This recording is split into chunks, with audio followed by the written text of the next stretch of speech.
안녕하세요, 문명훈입니다. 그동안 잘 지내셨나요? 언어의 역사는 인류의 역사만큼이나 오래되었습니다.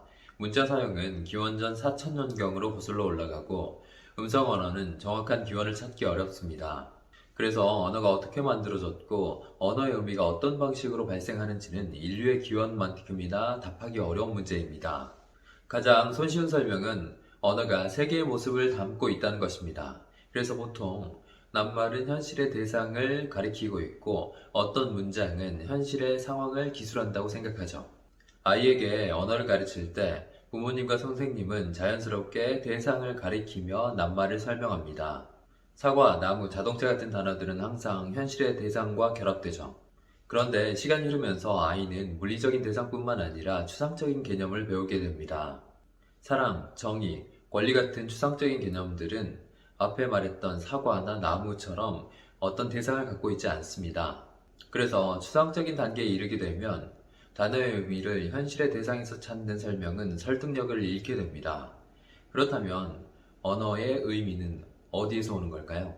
기후학의 창시자로 알려진 페르디낭드 소시르는 이 문제를 연구한 대표적인 학자입니다. 그는 언어를 하나의 닫힌 체계로 봤고 언어적 의미가 체계 내의 차이에서 발생한다고 설명했죠. 사과라는 단어의 의미가 현실 세계의 과일에서 오는 게 아니라 언어 시스템 안에서 결정되는 겁니다. 이 내용이 그 유명한 언어의 자의성과 관련있는데요. 이 내용을 이해하려면 소시르 이론에 나오는 몇 가지 핵심 개념을 알아야 합니다. 소시르의 저작이라고 알려진 일반 언어학 강의는 소시르가 쓴 책이 아닙니다. 소시르는 1891년부터 모교인 제네바 대학교에서 강의를 했는데요. 그는 1907년에서 1913년 사이 세 차례에 걸쳐 일반 언어학을 주제로 강의를 합니다. 그는 동료 교수들과 학생들의 권유에도 완벽하게 정돈되지 않았다는 이유로 이 내용을 출판하지 않았습니다. 소시르의 사망 후 이 이론이 사장되는 것을 안타까워한 동료 교수들이 학생들의 강의 노트를 엮어 만든 책이 바로 일반 언어학 강의입니다. 책의 제목에 일반이라는 수식어가 붙은 이유는 소시르가 언어학 연구의 핵심이 언어의 보편적 성격을 아는 것에 있다고 생각했기 때문입니다. 그는 언어의 구체적 사용보다 언어의 보편적 성격과 구조를 파악하려고 했습니다. 그는 자신의 언어 이론을 설명하기 위해 인간의 언어 활동을 랑그와 파롤로 구분하는데요. 랑그는 언어의 보편적인 규칙을 뜻하고 파롤은 언어의 개별적이고 구체적인 사용을 의미합니다. 소시르는 랑그를 연구하는 것이 언어의 의미 발생 과정을 이해하는 데 중요하다고 생각했습니다. 그래서 이렇게 말하죠. 언어 활동에서 발화의 부분은 언어의 부분과 본질적 관계를 맺지 않는다. 이 같은 개인 발화 부분을 판단하는 최상의 순간은 출발점으로서 언어를 포착하는 것이다. 파롤은 랑그가 실현된 개인적인 것이지만 랑그는 집단의 영향을 받습니다. 스위스 작가 피터 빅셀의 책상은 책상이다 라는 책에는 사물의 이름을 바꿔 부르는 사람의 이야기가 나옵니다. 그는 책상을 양탄자로, 의자를 시계로, 침대를 사진이라고 부르죠.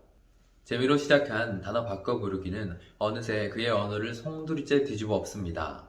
결국 소통이 불가능해지죠. 개인의 발화와 사회의 언어 사이의 차이를 보여주는 대표적인 예시입니다. 파롤은 랑그를 전제로 합니다. 랑그는 사회적으로 약속된 규칙으로 개인의 언어 활동에 필요한 도구를 제공하고 개인의 발화는 사회적 인정을 받아야 유효해집니다. 이것이 책상은 책상이다에서 단어의 이름을 바꿔보는 사람의 발화가 무의미해진 이유입니다. 소시르의 관점에서 결국 언어의 의미는 보편적인 언어 구조에 달려 있습니다. 그래서 그는 일반 언어학의 연구 대상을 보편성을 갖는 언어로 상정했는데요. 그가 이해한 언어는 기호들의 체계입니다. 일단 언어가 자신에게 속하지 않는 것으로부터 분리되면 언어는 인간적 사실들 가운데 분류 가능한 것으로 나타난다. 그것은 청각 이미지에 기초하고 있는 기호들의 체계이다. 특정 관념과 특정 기호의 결합, 이것이 언어의 본질을 이루는 것이다. 소시르는 언어를 발화와 구분한 후 언어를 기호를 통해 설명하려고 합니다. 이런 이유 때문에 소시르가 허스와 함께 현대 기호학의 창시자가 되었죠. 소시르의 이론에서 언어 기호는 개념과 청각 이미지의 결합입니다. 개념과 청각의 이미지의 결합 방식이 그 유명한 언어의 자의성, 정확히 말해서는 언어 기호의 자의성이죠. 첫 번째, 혹은 최고 진리는 다음과 같다. 언어 기호는 자의적이다. 하나에 주어진 청각 이미지를 한정된 개념과 결합시키는 관계, 그리고 개념과 청각 이미지의 기호로서의 가치를 부여하는 관계는 철저하게 자의적 관계다. 모든 사람이 이 점에 동의한다. 책을 책이라고 부르는 이유, 컴퓨터를 컴퓨터라고 부르는 이유가 뭘까요? 좀 어렵게 설명하면 우리가 어떤 대상에 대해 이야기할 때 떠올리는 개념을 기의라고 하고 그때 사용하는 단어를 기표라고 합니다. 그런데 기의와 기표가 결합하는 방식에는 특정한 규칙이 있는 게 아닙니다. 한국어에서 책이라고 부르는 것을 영어로는 book, 프랑스어는 리퍼라고 부르죠. 책을 언어마다 다르게 부르는 이유는 사회적으로 약속된 것일 뿐 다른 이유는 없습니다. 기호와 기표의 결합에 별다른 이유가 없다는 의미에서 소실은 언어 기호의 자의성을 이야기합니다. 일반적으로 현실의 대상과 그 대상을 가리키는 기호가 밀접하게 관련되어 있고 그 관계 때문에 언어의 의미가 발생한다고 생각합니다. 그런데 소실은 언어의 자의성을 이야기하며 그 둘의 결합이 자의적이기 때문에 그 결합 때문에 의미가 발생하는 게 아니라고 말하죠. 그는 낱말이 다른 낱말들과의 관계 속에서만 존재한다고 말합니다.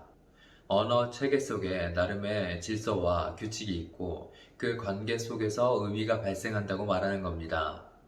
제가 어렸을 적 많이 들었던 노래 중에 사랑과 우정 사이라는 노래가 있는데요. 이런 가사를 갖고 있습니다. 사랑보다 먼 우정보다는 가까운 날 보는 너의 그 마음을 나는 떠나리. 비슷한 감정이라도 우리는 어떨 때는 그 감정을 사랑으로, 어떨 때는 우정으로 부릅니다. 사랑과 우정 외에 비슷한 의미를 가진 여러 단어들이 있죠. 의미는 현상이 아니라 언어들 사이의 차이에서 발생합니다. 소실에는 각각의 낱말이 홀로 존재할 수 없다는 의미에서 구성항이라는 용어를 사용합니다. 구성항은 독립적일 수 없죠. 체계 속에서 나타나는 구성항들 사이의 차이가 언어의 의미를 만들고 그 차이를 만들어내는 언어의 체계가 개인적인 언어 활동의 바탕과 전제가 되는 겁니다. 우리가 사용하는 일상적인 언어 너머에 숨겨진 구조를 찾는 것이 소시르 언어학 연구의 목적이었는데요. 때문에 학자들은 소시르를 구조주의의 시조로 평가합니다. 구조주의는 20세기 중반에 유행했던 연구 방법으로 현상 이면에 숨겨진 구조와 체계를 탐구하는 것을 목적으로 갖고 있었습니다. 인류학자 클로드 레비스트로스, 문학비평가 롤랑 바르트, 정신분석학자 자크 락강, 철학자 미셸 푸코가 구조주의 방법을 통해서 연구를 했던 학자들이죠. 더 이상 구조주의가 학계 트렌드는 아니지만 구조주의적 관점은 많은 것들을 설명하는 유용한 도구입니다. 언어와 기호 문제에 관심이 없더라도 소시르의 이론에 관심을 가질 법한 이유죠. 그럼 다음 시간에 만나요.